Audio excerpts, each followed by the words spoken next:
Remaja lelaki 17 tahun cedera selepas motosikal ditunggangnya secara melawan arus bertembung kereta di Jalan MKH Boulevard 2, Jalan Bukit di Kajang. Lagi kemalangan yang melibatkan remaja dan tanpa lesen memandu tau. Okey, ada seorang follow Abang Jubah, dia tag Abang Jubah dan dia minta Abang Jubah review untuk kes ni. Remaja tak ada lesen memandu, bawa motor, aksiden, melibatkan orang lain pula. Kemudian berlaku pula kecederaan ke atas dia. Ibu bapa di luar sana, tolong ambil berat pasal keselamatan anak korang. Hari ini Abang Jubah nak review satu kes kemalangan yang melibatkan kereta dan juga penunggang motor di bawah umur dan tiada lesen memandu. Abang Jubah tak nak sebut dari segi undang-undang jalan raya sebab itu bukanlah kepakaran Abang Jubah.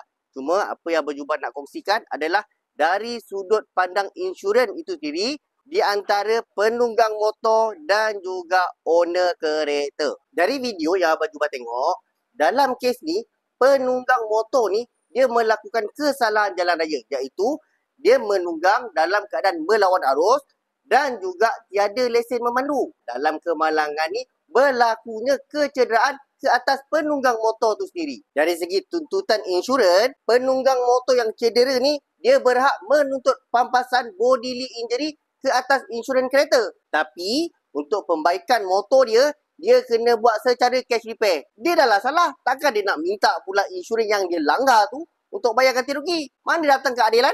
Manakala nasib pemandu kereta ni pula, dia langsung tak boleh menuntut apa-apa pun ke atas insurans motor. Apa yang dia boleh buat adalah, dia hanya boleh menuntut ke atas insurans dia sahaja.